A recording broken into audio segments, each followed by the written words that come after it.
This week's guest is Kent Lee Platte, the creator of Relative Athletic Score, also known as RAS. He also works analytics and application at Pro Football Network. Welcome to the show, Kent. All right, today we have Kent Lee Platte. He created, so if you're a sports fan, you know the relative athletic system, or is it score? Or is it score? Relative athletic score. System works there too. So I swear I know what I'm talking about. The relative athletic score. And then you also, so he curates mock drafts at Pro Football Network, which is pretty cool as well. And then it's at MathBomb on Twitter, which if you like college football or pro football, like I'd follow him because just like obviously the scouting combines, all the best college players go to the NFL, but it's crazy good information on athletic scores and stuff like that. So first off, jumping into it, what exactly does that score do? And like, what do you do to like kind of get that score? So relative athletic score was conceived to be a contextualized way of looking at player testing metrics. What it does is it takes a player's testing scores and it puts it on a 0 to 10 scale compared to their position group. So it provides context for what that score means. This means that you can look at the same score, like let's say a 4.55, and you can compare that to a wide receiver and a defensive end. And if you're a more experienced NFL fan, or whatever you want to call us nerds, you know that a 4.55 is really, really good for a pass rusher. And it's kind of just middle of the road for a wide receiver. What Raz does is it puts a number on that. So for a pass rusher, that's going to be in the high 9s out of 10. And anybody looking at a scale of 0 to 10 knows that 9 point something is really good. And you know that around 5 is about average. And that's what you'd have for wide receiver. The wide receiver would have a 5 point something, whereas the defensive end would have a 9 point something for the exact same test running the exact same time, because it's a different context when you look at their position. It does that for every single one of the testing metrics. There's 10 different testing metrics that we use. And then it takes all of those scores. It gets an average out of all those scores, and it compares that average to the average of every other player at that position to give you a final 0 to 10 grade for that player, which is that final RAS that you get to take a look at. Everything is stoplight color coded, so it's red, yellow, and green. Everybody kind of understands what stoplight color coding means. Like I said, everything was made to make this more accessible and more understandable for fans. And every year I have more people talking about it with me. So I think I'm doing something right with it. Yeah. So correct me if I'm wrong, but there's an all-time score and then there's a yearly score. Yeah, I used to just do the all-time score, but the problem with that was that every year after that, the other players' scores would change. So you'd go back and you'd be like, well, that's not his score anymore. He's got a different score now because it's changed because other players have been added. And that makes it really confusing. So what I did is there's 2 scores. One score that it locks in at the player's draft year. So right when the draft happens, I'll do a final cleanup and rerun the data. And all of those scores will lock in. And that's going to be the player's RAS from then on. So that you can look back and compare them and draft history for somebody, a team, for example. And you can get an idea of what they were thinking at the time of each draft, rather than kind of looking back with hindsight, knowing what we know now with how players have been testing since then. Whereas the all-time grade is really good for doing straight one-to-one comparisons. If you want to compare a player to Anthony Gonzalez, for example, that's going to look very different now looking at Tony Gonzalez versus when he came out. He was much more athletic compared to his peers when he came out. Tight ends are just faster and more explosive now than they ever have been. So you can do those side-by-side comparisons and say, look, he's very similar in traits to this player from yesteryear, without having to cloud it with what we do with Raz, which is that locked-in snapshot of the draft year. Mm-hmm. So back in the day, what led you to creating Raz? So you get all these terms that get thrown around during the draft, and some of them really bugged me because they weren't really accurate. You'd have people say things like, oh, this guy is athletic, this guy is unathletic, this guy is quick but not fast, this guy is explosive. Those terms don't really mean anything without any context. And back in 2013, I had already been developing something for this concept. So it wasn't what did maybe decide to do it, but what really locked it in to where I need to get something like this out into the world was Le'Veon Bell coming out of Michigan State. I do happen to live by Michigan State. I'm not a Michigan State fan. I am fire up chips and and Hey, Broncos, all matching in this house. nice, nice. But at the time, it was annoying to me because everybody talked about Le'Veon Bell like he was unathletic, and it came up over and over and over. We heard it ad nauseum during that draft, and he ran a 4.6 40, which isn't terrible for a running back, and it's actually good for a player of his size. His other tests were also really good. He ran a 6.75 3-cone, which was fantastic for any running back, let alone a back of his size. And it just bugged me that that term was getting thrown around when it didn't really mean the thing that they were saying it to mean. And I think that things like contextualized metrics, like RAS and things like that, have kind of helped cut down on how people are describing players as athletic and unathletic. And we get a lot better. It gets used in more apt terms, I think, now than it ever has before. And that was really the goal, or part of the goal is to make sure that when we're talking about it, it has that proper context. Mm-hmm. So what exactly goes into it? Like, do you use like coding or something? Because obviously there's a lot of scores going into it. So what exactly do you use to update the system? So because this is so it's relative athletic score, and the R in that does a lot of heavy lifting. The athletic part is self-evident, and the score part's just the number at the end. The R is how it all relates to everything, and there's a lot of code that goes into that. We have thousands of lines of code of scripting that we run to get each of the individual metrics, because it's just, you don't want to have tens of thousands, hundreds of thousands of lines of data just sitting in the database that you can compare each time. What Raz does is it creates all those individualized scores that create that final average, and then it gets rid of all those individual scores because it doesn't need those anymore. It's already created the score at the end. It doesn't need the individual ones because it does that every single year. So in 1987, you have just the 1987 guys. 1988, you have the 87 and 88 guys. 89, you have the previous 2 years, and so on. So it gets bigger and bigger and bigger each year. And rather than keep all of that data, everything runs and then is discarded. We just keep the score. I do keep the final year, which is obviously 2023 right now. I do keep the individual scores for that year for like troubleshooting and testing and things like that. Mm-hmm. But I don't keep any of the other stuff because it's not necessary to keep. It's just going to take up space. Nobody actually cares about what those individual grades are. And when it goes to the actual website where you can pull up a player page, it's generated in real time. So those scores don't exist in a database somewhere. It creates them when the card is created. Okay. So you mentioned sometimes you mention on your Twitter just like patching it or doing stuff like that. So what exactly do you do to help patch the coding and stuff like that? All the time. It's a constant piece of work because you're always finding little things. You know, it's 23,000 players. I forget the exact number. It's over 23,000 players in the database right now. Each one of those players has 10 testing metrics that they have for potentially pro day and combine, which is 20 testing metrics. Hand size and arm length, that's an additional 2 metrics. School, draft year, draft round, draft pick, draft team. All of these are individual data points that are stored in a database somewhere. And because there's so much data, there's always a possibility that something is incorrect. I'm one person. It's a lot of work. So every now and again, somebody will point out, hey, this thing is incorrect. I go verify that it is or is not. And then I will either say, hey, I got it from this source. This is where I'm getting it from. So this is where that number came from. Or if it is incorrect, I will correct it. And if I'm correcting it, I have to go back and rerun all that code for all those previous years. It used to be a very long and laborious process. Part of patching it has been ease of use to make it easier to do.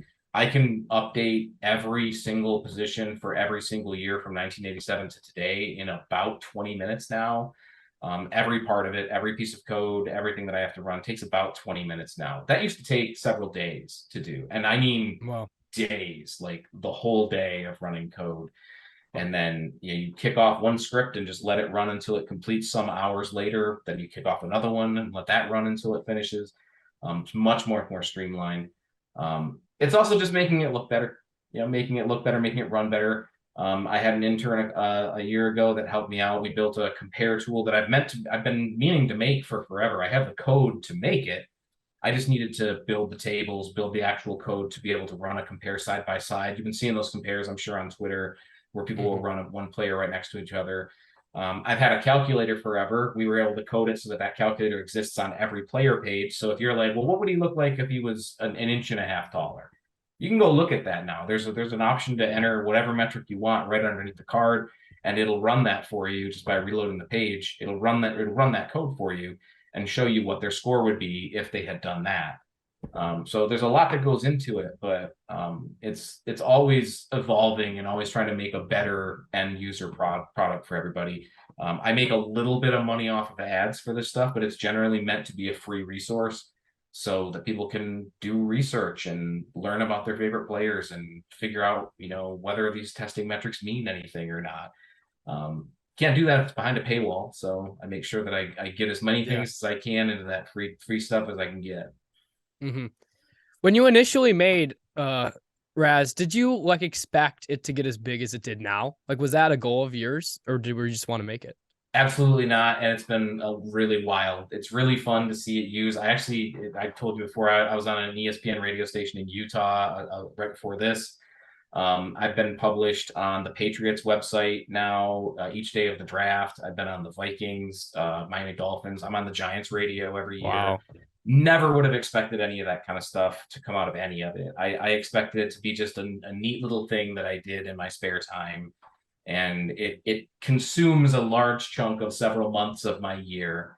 Yeah. But I enjoy it, and I get to interact with a lot of people who are just getting into the industry and trying to learn about this stuff. I interact with a lot of people who are casual fans who are just trying to learn.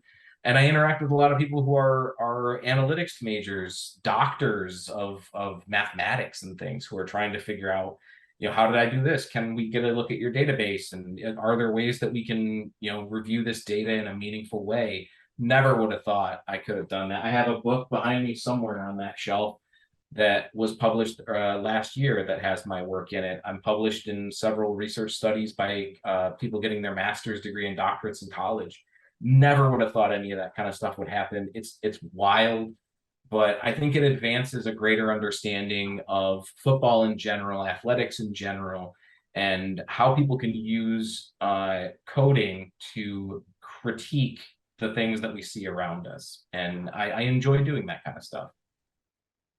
Why do you think it's been so like widely adopted by analysts and writers? Like, because obviously you see some of the biggest analysts in the business using your thing. So why do you think that that's the case? Because my mustache is awesome. The mustache came later. No, I think it gets used as much as it does because, as I said, the goal was to make everything accessible and easy to understand. And I think if there's anything that I've done correct, it's been that. I think I've always kept it so that even the difficult stuff makes sense with a little bit of explanation. If you can explain something complicated to someone who has never touched it before, never looked at it before, I think that really speaks to the simplicity of it and the nature of the product itself. And I believe that I've done a decent enough job with Raz to the point where anybody can come in not understanding anything about how testing works and at least understand the basic concept of the scores and how they work and what they're used for. And the people who are more knowledgeable about football and more knowledgeable about scouting and that type of stuff, there's more value for them because they have that greater context to go along with it. People coming in new, they're getting that context, and maybe it makes them more interested in learning more. Mm-hmm. So kind of going back to the beginning of your career. So what exactly did you do going out of high school and college? Like, what was your goal? Like, what was the plan that you had for your life coming out of high school? I had none. I joined the United States Navy right out of high school, and I served for nearly a decade total, both active duty and reserves. I was deployed during both the Iraqi freedom and the enduring freedom conflicts, mostly abroad. I was mostly at sea that entire time. I worked as a cryptologist. I came back and I worked as an information systems technician. A lot of what I worked with had to do with pattern recognition and coding. And one of my greatest strengths when I was in the Navy was being really lazy. And that's a fun way that I like to use to explain. I didn't like doing repeatable tasks. It isn't that I didn't do stuff and I just lounged around. It's that if I had a repeatable task, I hated it and I wanted it done as fast as possible. I wanted to get around it because I had better things to do. So you would do whatever you could to make that repeatable task easier. And for me, that was coding. I would develop scripts. I would develop different programs that I could use to make life easier. And you get to be a lot lazier when you create things to do the work for you. And that was my goal when I was active duty. When I got out and I was in the reserve, I worked primarily in personnel management and stuff when I got into the reserves, but a lot of what I did was teaching. And I think that helped a lot with being able to explain the statistics and things like that.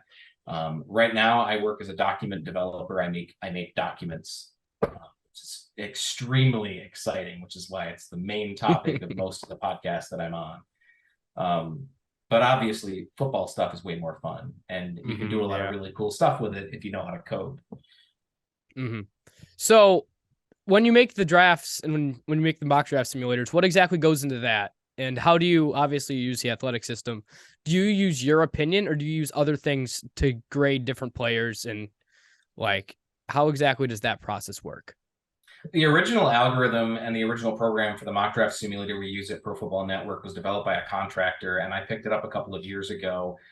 We've modified it extensively since then, primarily to make it so that we can update things easier and make it more versatile. I can't go into a lot of the specifics because there's some proprietary information, but a lot of what I do from a development standpoint is finding better ways to do things that you think are simple in your head, but aren't. One example is being able to set it up so that there's a possibility that Chicago drafts a quarterback at first overall. We want to be able to make it so that that is a possibility, but not a likelihood. It's not something that 1 out of every 7 users, 1 out of every 20 users is going to see, because when you get volume, those show up a lot more than you would like them to. People are going to notice those things.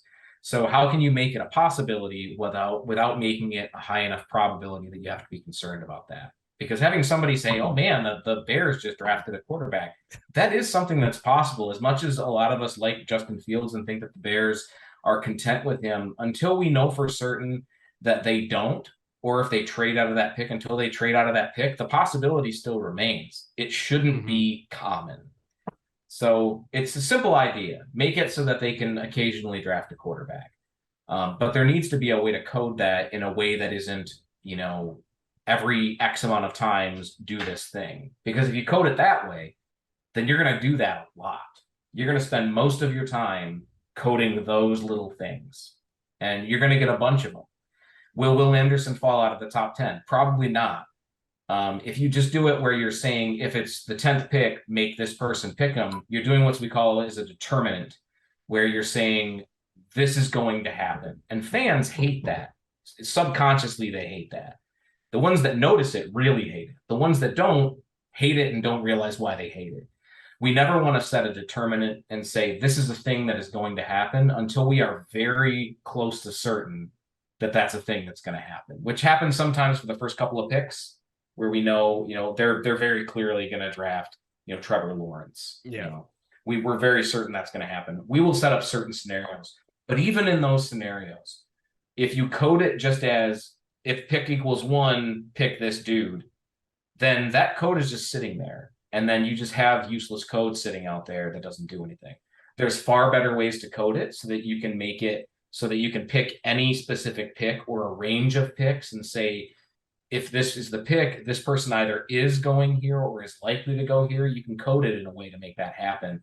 And that's what modifying an algorithm really is finding the better ways to make those types of decisions so that you have enough randomness that people can enjoy it, but enough determinant situations where people believe it, that is a likely scenario that could happen. So how did you learn how to code it? Where initially along the line did you learn how to do that? And how have you gotten better over the years doing it? Cheating. I had a lot of things that I had to do that required, as I said, repeatable tasks that I had to do, and they suck. And I hate doing repeatable tasks. So what I started doing was I started looking into doing Visual Basic coding. We had a program that we ran that used Microsoft Excel. And you can code Visual Basic in Microsoft Excel to do pretty much whatever you want. You can build whole programs in Microsoft Excel if you know what you're doing. I didn't at the time. But I didn't like doing the things they had us doing. And it was very easy to just say, copy this, move it over here. And I could write a code to do that. So I would say, hit a button, it would just do that. And then I was done. And then I could do whatever else I was doing at the time. That got more and more complicated. It was just finding tasks that I didn't like doing and making them easier to do. One of the first full programs that I wrote was a brag sheet creator that I had made. In the military, you have what's called a brag sheet, which is just you saying to your bosses, these are the things I did over the last 6 months. I hated those with a passion. And I happened to have a horrible boss who had this one specific format that you had to put a brag sheet in. Had to be in this format, couldn't be in anything else. And I broke apart that format and I made a program that would write that so that I could have, instead of every 6 months writing a full report and saying, these are the things I did, as I did stuff, I would just go enter it into my program and save it. And then when she would say, I need a brag sheet by X date, I would just go hit print and it would print the whole thing out for me. And it made life a lot easier. And that was the idea, is just making life easier, is finding a thing you don't know how to do and finding a way to do it. There's always a programmatic solution. You just got to find it. And it's having enough gumption to know that that's what you need to do and what you need to look into to do it. And then having the drive to just go do it. I've mentioned before that like that's part of what I like to do, is helping people learn how to code and finding solutions to things like that. That's why, because it's more than just football. There's a lot of applications for that type of solution thinking. Mm-hmm. So you mentioned, obviously throughout your life you've done stuff with coding, but what exactly got you into the sports industry and specifically wanting to do football over other sports? I love football. I don't like other sports. That's the That'll basic do it. gist of it. I lived in San Antonio, and everything is Spurs there. Everything is basketball. I lived there when the UTSA football program was just getting started. They used to give out free tickets at Jack in the Box. You could go to Jack in the Box and get free tickets to UTSA games. It's awesome because Jack in the Box was delicious. Horrible for you, but delicious. So I would go to Jack in the Box and get something to eat, get a ticket, and I'd go watch a UTSA football game when they were first starting out their program. I love football. I've always loved football. And there was some years ago, there was this high school thing. So this is a million years ago, because this is when Von Miller was first getting into college, or maybe he was already in college, but he wasn't. It was before the draft, like a couple of years for sure. But there was this obstacle course thing that they did. I don't remember who the first player was, but he did this obstacle course and he was covered in sweat and out of breath, and they were interviewing about how he thought he did. And the second player came up and did it in roughly half the time. And he wasn't all covered in sweat or anything, but he was still, breathing pretty heavily, and he was doing an interview. That was actually Kelvin Shepard, who went on to become the Lions linebacker coach. And then Von Miller came out looking like this Adonis, didn't look like he belonged on anything other than an art sculpture. And he ran that obstacle course in no time flat. And there was one part where they had to go low underneath a pallet or something, through a net, like around a net, similar to what they do at the part of the actual dip part of the cone drill, where they dip around a cone. It was the same thing, but it was like under a pallet, and there was a netting around it. And he just put his hand on the ground, and he was around it faster than you or I could have ran around a pole, like without having to dip that low. And it just glided like it was nothing. He got to the end and he was not out of breath, didn't have a drop of sweat on him. It looked like he had just walked from the other side of the lady that was doing the interview to the other side, like 2 feet, and started doing an interview like it was nothing. And that difference in athleticism fascinated me and was one of the big driving forces and why I wanted to start doing this kind of thing to begin with. Well before the Le'Veon Bell stuff happened and really drove it home. It was like, how can you have guys who don't like that, barely even human? You try not to dehumanize them when you think about it, but when you're just looking at it and you're new, it's wild how athletic some of these guys are. The physical feats that they can accomplish that nobody else could do in a meaningful way. It's wild. And it just really drew me to it more than I already was, just from liking the sport. So could you use Raz, could you use that in a different sport, or is there something about the NFL Combine and this like statistics you get from that that make it easier to do in comparison to a sport like baseball or basketball? NFL makes it easy because there's a uniform metric, and they've been doing so for more than 35 years. So the NFL Combine started in 1985. We've had recorded metrics since 1987, reliably recorded metrics since I think 2005. Stuff before that is semi-reliable. Reliable enough that you can use it, but if somebody says you're wrong, you can be like, yeah, maybe. You know, I'm not Yeah, 100% certain myself, you know. But it's all recorded in a way that makes it very accessible to somebody trying to review it from a statistical standpoint. Basketball has something similar to that, where there's some testing. It's not as readily available to fans, and the volume is much lower. There are, 100 players on an average college football team, or around that, and every year we have roughly 2,000 to 2,500 players coming out in the draft. You never hear about 2,000 of them. You only hear about the top 500 guys. There's another 2,000 guys that go out and test and hmm try to be an NFL player. You don't really have that in other sports, and the level that you have to be at to be a successful basketball player, I believe, is higher than what it is to become a baseline football player. Like the level you have to be at to make an NBA roster is significantly higher than making an NFL roster, because there's some specialized roles you can do in the NFL that NBA is like, yeah, there's no long snappers in the NBA, right? Yeah. Baseball is a lot of analytics. It's very analytic dense. The analytics in baseball is very dense. If there is some kind of athletic testing they do that's standardized, I feel like it would have already been done, because analytics has been such a huge part of baseball for a long time. So I haven't looked into it deep enough to really know for sure, because I don't care for baseball. Sorry if you like baseball. I just don't Yeah. care. But I Fair feel like enough. it would have already been done, right? Yeah, that makes sense. So kind of with Raz, when you're doing it, so like what are some correlations that you found between Raz and the successful NFL player? So I had a really big breakthrough recently when I was able to finally get my code done to be able to pull in NFL rosters, because I wanted to see the baseline NFL player, right? Because I can look at the baseline NFL prospect, that information I have, but I wanted to get an idea of what it took to just play in the NFL. And what I found was really surprising to me. It was that over 80% of just NFL players on an NFL roster, were above average for Raz, which average for Raz is 5.0. That means 50% of people are below that line, 50% of people are above that line. But on an NFL roster, 80% of people are above that line, and only 20% of people are below it. I'm rounding, the numbers aren't exactly 80-20, but it's close. When I looked at it further, 45% of players on an NFL roster were above 8, which is only 20% of prospects, but 45% of NFL players fell in that range.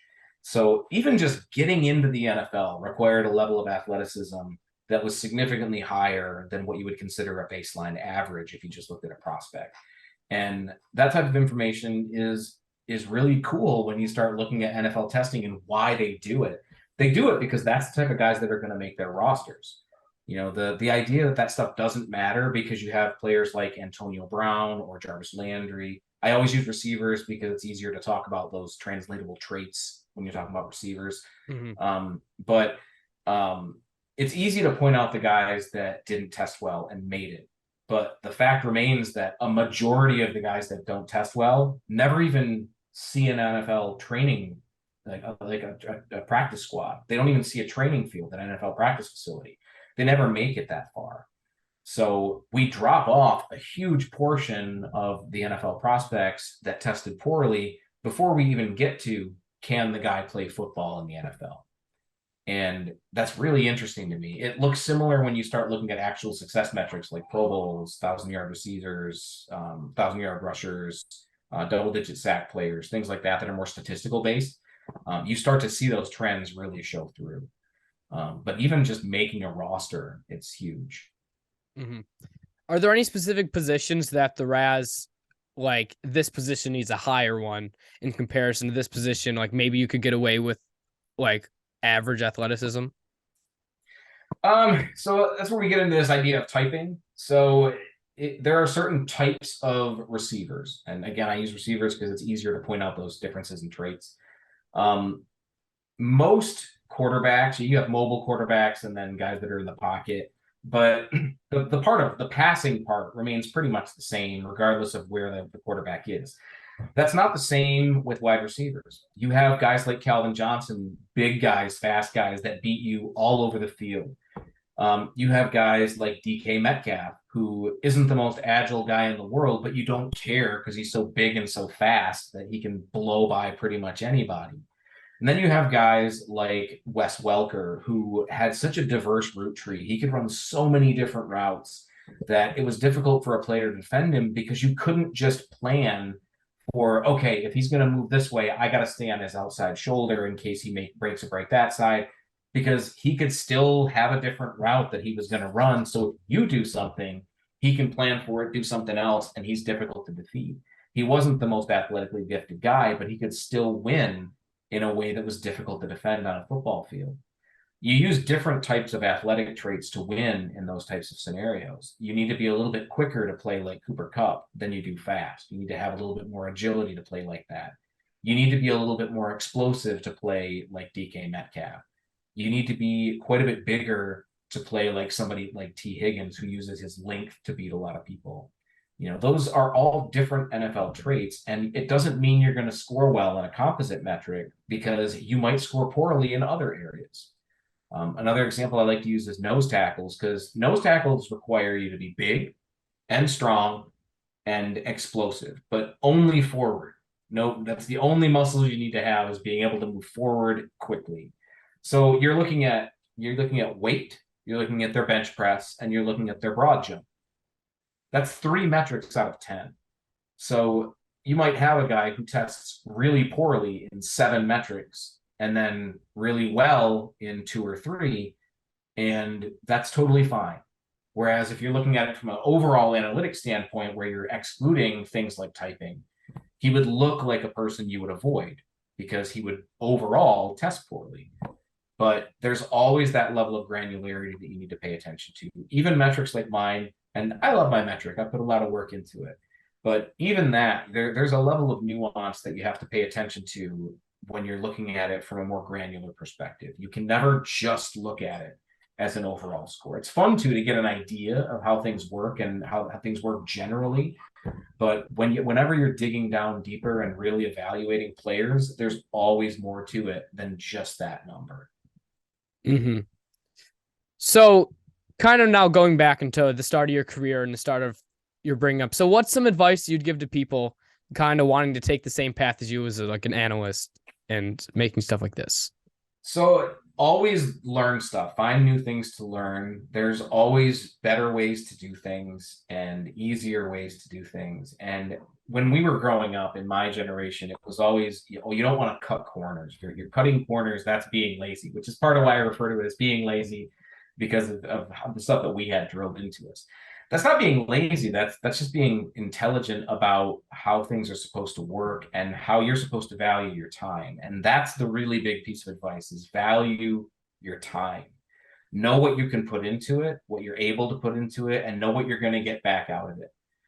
If I was getting into this so I could be famous and be on a bunch of stuff, and I know I mentioned stuff I was on earlier, but that's only a couple of months out of the year. And then I don't get calls for 7 or 8 months. Nobody's asking me to be on podcasts for athletic testing during the NFL season. It's just not a big time to do that kind of stuff. If that was the stuff I cared about, this would be a devastating job, because I would get all this stuff going on for these couple of months and then nothing for most of the year. And that's a big letdown. Don't build those sorts of blocks into your time. Know what you're going to put into it and what you're going to get back, and make sure that those things are at worst equal. You never want to put more into it than you're getting out of it unless you have that payoff built in down the road. know that it probably isn't going to be your primary source of income. I built this entirely meant to be a free project, something that could help people learn how to research and become a useful tool. I make a little bit of money off of donations and some ad revenue and stuff to keep the site on, but this isn't a full-time job for me. This isn't what I make my money off of. That may be changing in the future, and then I'll have a much better ending to the story. The future meaning maybe tomorrow. I have something big tomorrow that I'm looking Yeah. into. But it may not immediately lead to the payoff that you think it will. But if it's something that you want to do, find a way to monetize it, find a way to build off of it, and find a way to advance. Remember that you share an audience, and that's always one of the big ones. I tell people who are learning how to write, getting into writing and stuff too. It's the same thing. We share an audience in the NFL. You're not competing with other people for views, for likes, for clicks. None of that stuff matters. It's fun for analytics if you're trying to keep track of things, but it doesn't matter. It's not a real thing. It means nothing. So just remember that you share an audience. So there's no reason to get mad if somebody disagrees with you. There's no reason to go hound somebody because they said something about a player you didn't like. There's no reason to get angry about anything that anybody ever says online. You're sharing an audience with all these people. If there's people who are crappy people, you can ignore them and you'll be better off. They'll be better off. The world will be better off. No use in spending time on that kind of negative influence. But if there's people who are positive, help lift those people up because they're going to do the same thing to you. I've worked with a lot of really big named NFL analysts on testing stuff. They're running studies for them, trying to find information for them that they don't have readily available. I don't usually get, this guy did all the work. I don't get that, and I don't ask for it because that's not what I'm looking for. I'm looking to help somebody out in the field who wants a piece of information, and when they do give that shout out, that's payoff. You're getting that payoff for it. You're building those networking the right way. You don't want to have people owe you and feel like you owe other people. It's not transactional. It should always be you're sharing the space. So treat people with the respect that you want when you're in that space. All right. So what are some of the goals that you had initially jumping into something as cool as RAS? So again, what I wanted to do was make it more accessible and easy to understand for fans. When I started getting into the actual numbers, because I'm a nerd, I started getting into the actual numbers and finding some of those trends. That's when it really started to get interesting for me as far as tracking and figuring out what that correlation is to NFL success. And from there, you're just building on that. You're trying to find out, well, I've got this thing that makes it so that it's easier to understand. It contextualizes the metrics fairly well. And I've got a little bit of data showing that it might correlate to NFL success. So how can we build on that? How can we promote that in a way that is meaningful and not just data dumping? And that's where I started pulling in data about 1,000-yard receiving seasons, 1,000-yard rushers, Pro Bowls, things like that. And started looking at what those numbers look like when you start to compare to the data set as a whole. Now that I have the rosters, I have a different Pro Bowl database built out, so it's more robust and I can do more querying against it. I've got the NFL rosters pulled in, so I can do querying against that and try to build trends. I can start putting that together in a way that makes sense from a tracking standpoint. I can expand that to each year. Maybe I can store the rosters from each year and try to do a historical comparison. Maybe I can look at something from Pro Football Reference, pull in their AV system that they use for gathering player value and compare it against that.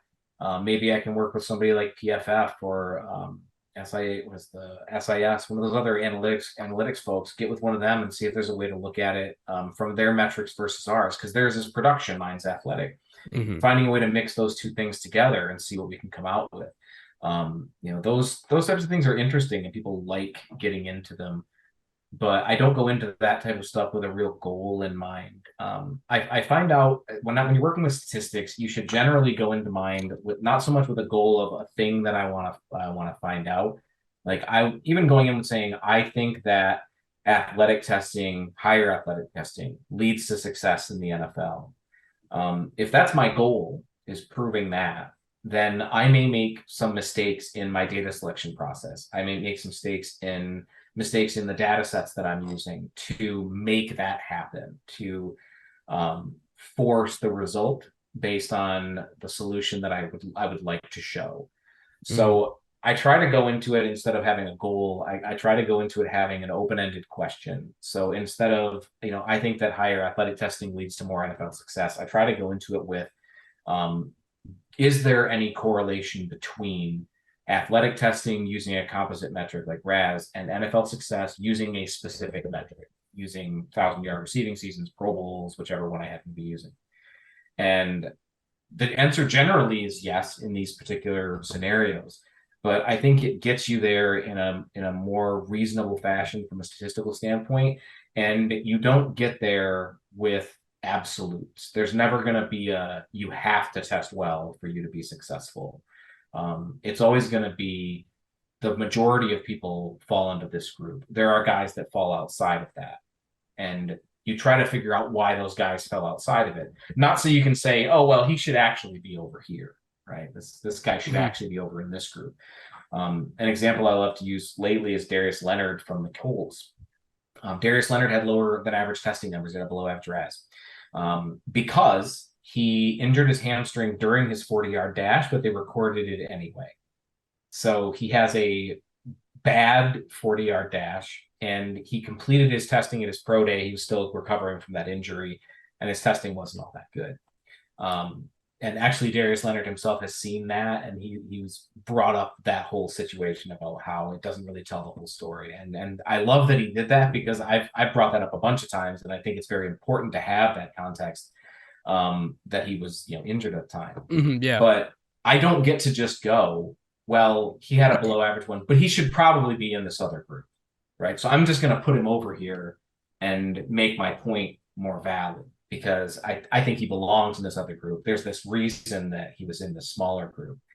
Another good example is Joe Hayden and Xavier Hutchinson. Cornerback for the Dolphins. Xavier Howard. Xavier Howard. Oh. Thank you. Sorry, we just had a Xavier Hutchinson or something in this draft class, and I got totally fixated on that one thing. Anyway, both of those guys tested at the combine, and I believe there was an injury involved in both scenarios. It's a little, whenever you're looking into injuries, it's always hit or miss, but I believe there was an injury involved in both. But in either case, both players would go on at their pro day to test extremely well. And it's very easy to just say they don't belong in this group. They belong in this other group because of this reason that I made up. It's very easy to do that. I don't believe that's a healthy way to look at the statistics. I think it's important to have those guys and understand that there is additional context to those, but there's probably additional context to other players. Marshawn Lattimore was at one point the highest scoring cornerback that we had. He was a 10.0 at one point. Actually lost that because Byron Jones switched positions back to corner. He was a safety and then went back to corner. But Marshawn Lattimore had the highest RAS at that point, and he tested injured. He tested on an injured hamstring, which is a bad idea to test on an injured hamstring. He did it anyway and still blew it out the water. That's crazy. So it's easy to look at those things and say, well, this guy should belong in this group. But I know that there's scenarios where guys have still tested really well. So do I have the right to move those guys over and just say, well, those guys were actually successes over here? I don't think that's a good way to look at data. I think that you need to look at the data in a way that has meaning, and trying to find that meaning is the big part of it. And it's really fun when you get into a lot of players that do succeed and have lower testing, and you start to see why they do. My favorite one will always be Anquan Boldin, who wasn't faster than anybody and wasn't really particularly explosive off the line compared to a lot of guys that you see. Like, I keep mentioning DK Metcalf because he's the most well-known guy now. He didn't have that kind of explosion off the line. He wasn't very agile at all. And he did a thing that is normally a bad thing when he would catch footballs, where it would just be so loud because his hands, he didn't have what you would consider soft hands as a receiver. It didn't like land in his hands like a pillow. When Anquan Boldin caught a football, you heard it. because that's his football, and you had to beat him for that football when it was in the air, which is why he had such a great long career, because Hmm. most people just could not beat that man. If that ball was in the air and they had to fight him for it, they lost in most scenarios. And that was such a great career to watch, because they didn't want to fight him. They were more content to let him catch the football and Yeah. just try to tackle him, slow him down or whatever. It's interesting watching those types of players, because you're like, I can see why the testing didn't work in his favor, because he doesn't have all these things, but he wins in a different way. Yeah. Orlando Brown on the offensive I was line, about to mention that one because he had an awful score, right? he had one of the worst combines ever. He got yelled at for loafing during the combine, I believe, which is like, that's bad. I don't know if it Yeah. was just a bad day for him, but that was, again, one of the worst combines ever. He had some of the worst testing of any player ever. Isn't he in like the 8th percentile or something like It's ridiculous? lower than that, I think. Oh, that's I think so it's bad. like 21st or something like that. It's really, really low. That's whoa. He's really, really low, or not 20, like second, like 2 percentile or something. Yeah. But he's really low. But the point is, he didn't test well at all. The good thing about Orlando Brown, and why we can know how he wins, is that he told us. He has told us. He's done interviews and talked about how he wins in the NFL versus what was expected of him coming out of college. And it's fascinating if you get an opportunity to listen to him talk about it, because this isn't just me as some math nerd talking about football. This is hearing it right from him, talking about how he used his anticipation and knew how he could use his length and his strength. He was confident in his strength and his length, and winning using those things. And it's important to hear it from the players that are actually doing it, because if you're going to try to evaluate players and you're going to base things on analytics in any way, not just Raz, but any kind of analytics, you have to understand when those things can be set aside, when you Hmm. can look and go, okay, I know this thing matters, and I'm not going to lose sight of that fact, but there's this other mitigating factor that means a lot, and I think this is an important factor that needs to be considered. You get that a lot at the quarterback position. It's so fun to learn about that from other positions, and it's why guys that you consider outliers to your data are more important than the guys that hit, the guys that you expect to hit and then hit. The guys that you don't expect to hit that hit are way more fun. Just like the guys that you expect to hit that fail, that's why those guys are more important to learn from. Because if you think a thing is going to work and then it works, that's validation of your thinking process, right? If you think it's going to Hmm. work and it doesn't, or if you don't think it's going to work and it does, that's something for you to learn from. You can go get better at what you're doing by learning what's going on there. And that's not just applicable to football, that's anything. Hmm.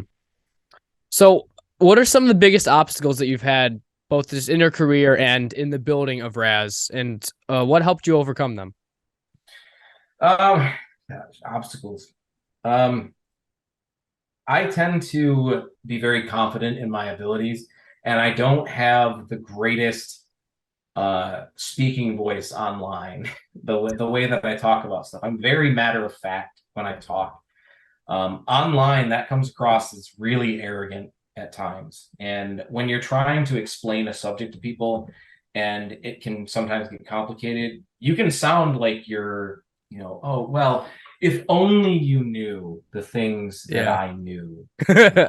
It's it can come across that way. And one of the biggest Hmm. things that I've had to overcome is understanding how I speak and how I am going to be able to communicate things effectively to other people. Because obviously I can talk a little bit easier this way and try to explain things in a way. And you can tell from my facial features and the way I change my Hmm. voice that I'm not just, being all haughty about everything. But online, that doesn't convey very well. Yeah. And it's harder for me to find ways to explain things without sounding either arrogant or sarcastic. And it's even harder when I'm trying to be sarcastic, because I know. it doesn't always come across as that. Sometimes it just comes off like I'm being a jerk, and that's not the goal. Yeah. Yeah. So, obviously, for people that don't know, you're a Lions fan. I Yes, do know sir. that. So, uh, who is your all-time favorite Lions player? Not going to be the answer I think most people expect. Stephen Tulloch is my all-time Really? favorite Lion. for different reasons. So on top of being just a great person, if anybody's ever seen interviews with Stephen Tulloch or seen the type of stuff that he went through, Tulloch joined the NFL as a later round pick to Tennessee. He was picked by Jim Schwartz. He was an undersized linebacker. He was a guy that shouldn't have played in the NFL. This is a guy that most people would not have told would work. He had that same problem in college. He had people who doubted him because of his size. They didn't think that he was going to be able to play in college. He had, if you listen to him tell the story about how recruiters dealt with him and the things that they said right to his face about being able to play. It's just the kind of stuff that it sounds like something you would use in like a flashback in a feel-good movie, right? About lower class guy does good or something. Yeah. Whatever that concept is called, where you have a person who comes from the underdog underdog story. That's the term I was trying to come up with in my head, and I used it completely wrong. That was very botched on my part. Apologies if Stephen Tulloch ever sees this. You're awesome. My point is, it's a guy that doesn't expect to succeed. He had a lot of obstacles in his path, and he just won everywhere he went. He was great when he was in college. He was a fantastic linebacker, had a ton of range and a ton of athleticism. He used his skills really well. He was an extremely smart player, and he got all the way into the NFL. And when Jim Schwartz helped bring him on board the Tennessee Titans, he had that same thing where he told him he was going to have to fight for a job. He did. He won it, and he played for several years in Tennessee, becoming an extremely good linebacker.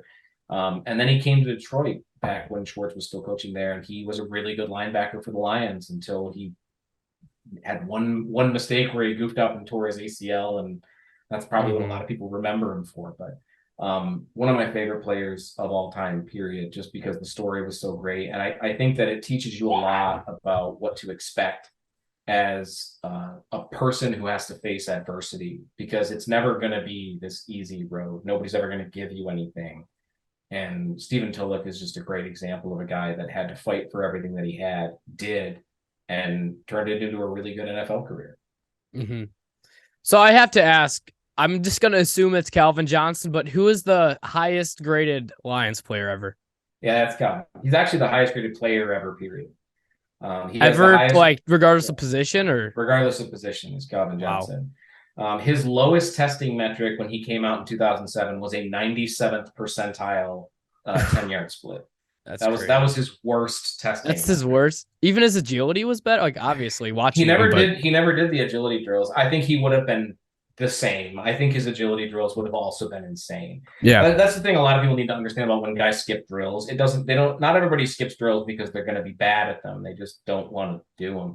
He didn't even want to run the 40, and he ran that. He only really, I think, wanted to do the jumps because that was his thing. He's a basketball guy. He was going to do the jumps, right? But he didn't even want to do his 40, and then he did it. And I don't think he was ever going to do agilities. I think he would have crushed him. I think his score would still be untouchable if he had done the agilities. An NFL player, NFL prospect would have to average 95th percentile or higher in all of their metrics to come anywhere near him. So he's the highest one ever. Jordan Davis, who was drafted by the Eagles last year, was number 2 all-time any position. You just don't get defensive tackles that size. And then Anthony Richardson. I was about to say, where's Richardson land? Richardson landed 3rd. He made it a lot tougher. Cam Newton's was the previous record holder at quarterback, and it was always kind of a beatable record that nobody got near. And then Anthony Richardson made it a very tough record to beat. So yeah, gonna hold that for a while. Yeah. So imagine you're in the GM spot for the Lions. I don't know if this is something that you normally do, but who are you going to take in like the first 3 rounds, and what's your mindset in like evaluating prospects? So you listen to Dan Campbell and Brad Holmes talk about players the last couple of years and talk about personnel in general. They're always talking about development, and they're talking about trying to make players earn everything that they have and get better. That's a little bit of that is coach speak, but it's also how they've run their roster. They haven't just handed things off to their draft picks. They've had guys in front of them that they've had to earn those spots from. The guys that are lower drafted guys like Eric Barnes and linebacker Rodrigo. Gosh, what a day. Later round draft picks that come in and play well enough that they earn that playing time, and they give them that playing time that they earn. This isn't a team that's gonna just bring guys in and give everything to them. They expect them to work for it. Dan Campbell actually said that he wasn't paying attention to how they're running shorts and stuff in the same interview where he was talking about all of these athletic things that he's looking for. Yeah. I don't think he's a numbers guy, but I think he is an analytics guy, and I know Brad Holmes is. I just don't think that Dan Campbell thinks of it that way. Yeah. They'll just give him a chart afterwards, and he'll be like, "Sounds good." He mentioned the pajamas thing with the 40-yard dash. Yeah, but can he do these things? And they're going to show him some chart with all these numbers, and they're going to be like, "Can he do this thing?" And they're going to be like, "That's what these things say." And he's going to be like, "Cool, he can do these things." Right? That's what I think that he is. I don't feel that Jared Goff is really the guy. I've watched Jared Goff his entire collegiate career, his pro career. He's had some ups and downs. Obviously, he's coming off one of his better seasons. But I don't think that's the guy you're going to get all the time. And you need to have consistency at the quarterback position. I think that's a position they should look into. If you're drafting at 6 and you have a guy available at 6, which is a fairly likely probability that you think could be that franchise changing quarterback, you draft him. You take that guy now because you have no knowledge of what the future is going to hold, how good this team is going to be, and if you're ever going to have an opportunity to do so again. If you don't think that guy's there, then you don't take him, and you do whatever you can to make this team better. That could be trading down, that could be drafting defensive tackle, assuming that the stuff with Jalen Carter gets cleared. That's a possibility if he's there. If Will Anderson is there, even though they have good pass rushers on the team, Will Anderson is just another level of talent. We got to take that pick. If those guys are gone and the quarterbacks are gone, or you don't have one that you evaluate as a future franchise guy, you can look at a cornerback like Christian Gonzalez or Devin Witherspoon. Both of those are guys that fit your scheme. They have that press athleticism where they can run man-to-man with pretty much anybody. Those are guys that you might look at there. And Miles Murphy's another guy from Clemson, the pass rusher, who you could look at in that spot if the other guys don't work out or you don't really have them graded quite as highly. That's another guy you might look at there. That second first-round pick is probably going to be one of those positions you didn't draft with that first pick. I think there's a possibility they pick up a guard that late. There is no one I would take to do that in this class at 18. So I wouldn't take that route. Fans don't like it, but drafting a running back in the first round is a real possibility. And Bijan Robinson, if he's still there at 18, you have to consider it. You have just because of how good he is. It's not just how good he is; it's what this team does. This team's identity is built through the run game. They live in the trenches. If you get a guy that can run the way that he can run on a team like this that plays that way, that's the same type of opportunity that they had in Tennessee with Henry when he started running as good as he did. They built a mean offensive line that wanted to punch you in the face every single game, and they were winning really well with it. They just didn't have enough of the other pieces in place to really keep it going. Yeah. The Lions have a really strong development mentality, and they've done a really good job of evaluating the talent they brought into the team. I think that puts them in a very good position to pick up a guy like him. Brad Holmes has not shied away from drafting running backs high before. He's even done it in back-to-back years. So he's not a guy that will shy away from it. Outside of those, they could use another receiver, somebody that could help with run after the catch. They seem to want to build, whether they're going to keep Jared Goff or not, they seem to want to build an offense that can rely heavily on the run after the catch. If they do draft a quarterback with that first pick, they could draft another deep threat and build with speed. The way that they talked when they drafted Jameson Williams and then brought in Chark was that they wanted to build something similar to what Miami was doing, what Kansas City had done, where it's just all speed all the time and everybody's wore down by the end of the game because they can't keep up with anybody. I think that's what they would like to do. You can't really get that with Goff. But yeah, let's say with Goff, it'd be difficult. If they brought in somebody else that was more their speed, like Stroud, Richardson, kind of Levis, then maybe that's what they want to do. And you can bring in another speed guy to do that. Why not? I don't think they value linebacker or tight end as much, so I don't think they're going to really prioritize it. But Brad Holmes didn't prioritize wide receiver until he traded up to draft one. So you never really know. But as long as it's a guy that I feel is athletic enough to be that game changer in whatever position that they are, I'm fairly confident in Brad Holmes' evaluation abilities to be able to pick the right player, I think. Mm-hmm. So obviously Witherspoon didn't test because there's something with like medicals or something like that didn't clear. What do you think he would have gotten on his Raz? For who? Sorry, you broke up a For second. Devin Witherspoon?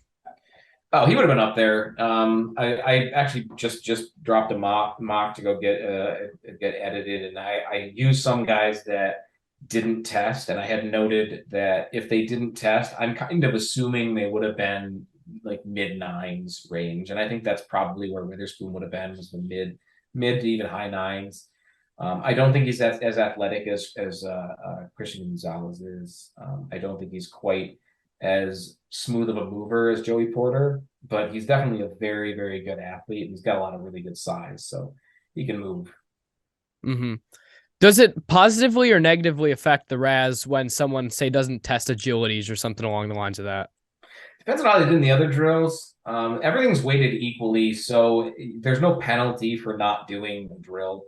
I don't think it's reasonable to say that that player would have tested negatively in an area, because I've seen a lot of players who we think are going to test negatively test elite in areas.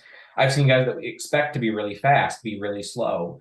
I've seen enough of that to not make those assumptions, so I just omit that drill from the calculation. So if a player tests well otherwise, it can help the score. It's artificially lifting it because it's comparing it against fewer metrics. Yeah. So it becomes a bigger part of the equation.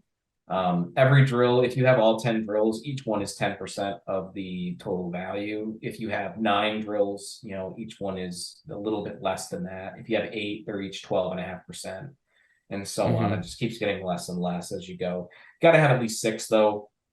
And most players have 8 or more. So generally we get a pretty fair picture of a player's athletic ability from what we get in testing. Mm-hmm. How much of a factor do you think that the combine plays, like for front offices around the NFL? It's going to vary by team, but it's very much a factor when you look at the draft and how teams draft. They draft athletes early. They draft the guys that test poorly. They tend to fall. They tend to be drafted later. It's been a couple of years since we've even had a player below average Raz get drafted in the first round. I don't think we even had anybody in the second round last year. The year before we did, I think it was the year before was Nick Bolton, I think, and he went in the second round. Mm-hmm. So it's teams draft the better athletes, and as I mentioned before, the guys that stick to rosters tend to be the better athletes. So there's value in it to NFL scouting departments.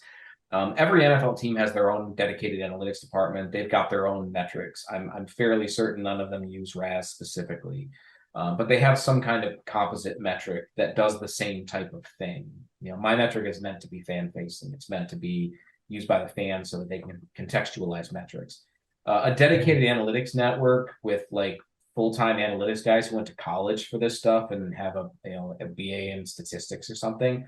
Those guys can handle much more complex calculations and metrics than you or I should even care to try to. Mm-hmm. We're not going to care enough to do that kind of math. They do, yeah. And they get paid to care about that stuff. So they're going to have their own numbers. They're going to look at it their own way, and they're going to weight it their own way. Some teams don't care at all.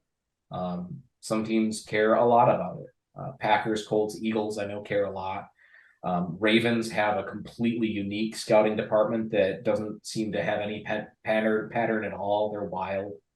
Seahawks seem to care just about arm length. So it's really hard to pin down the things that they value. But every team has their own thing that they care about.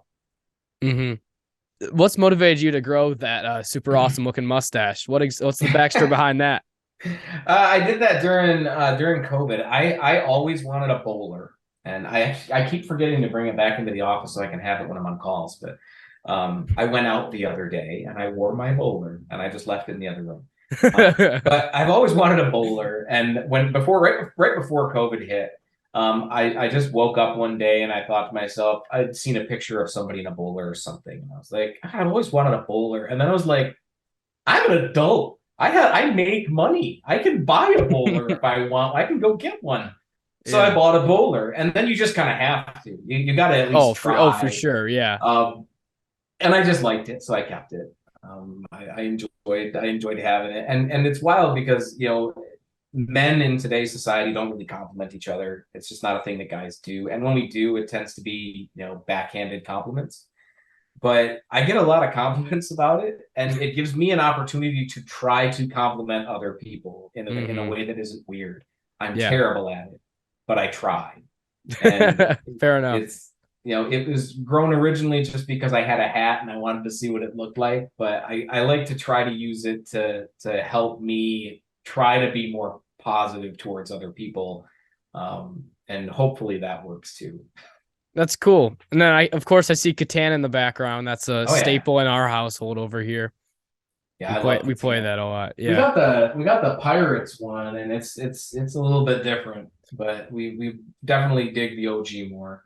Yeah, what does that one have to do, like the pirate Catan? Like what's that? It adds like a whole separate area where you can go over and there's like trade. There's like 5 different scenarios or something that they have in it where you can get boats and like build to go over there, and it's all different. They put so much thought into these games and all these different ways that people can play. I think we jumped in too deep. I think there were simpler ones that we should have tried before that one. Yeah, we have the American one, like the Move Out West or whatever. That one's kind of cool, but that one takes like 3 hours to play in comparison to Catan, which is. That's why I have a game back there called The Captain is Dead that I play a lot, because it doesn't take very long and you mostly lose. It's the first game I played where it's a cooperative game that actually gets harder the more people you have. Interesting. And it's a really fun game if you ever get a chance to play it. You start out the game and there's these alert cards where bad things happen, and you start out the game by drawing 5 of those. So you start out the game with 5 bad things happening, and then every time a player does something to try to fix your ship, something bad happens. You have an alert every single turn, and they get progressively worse.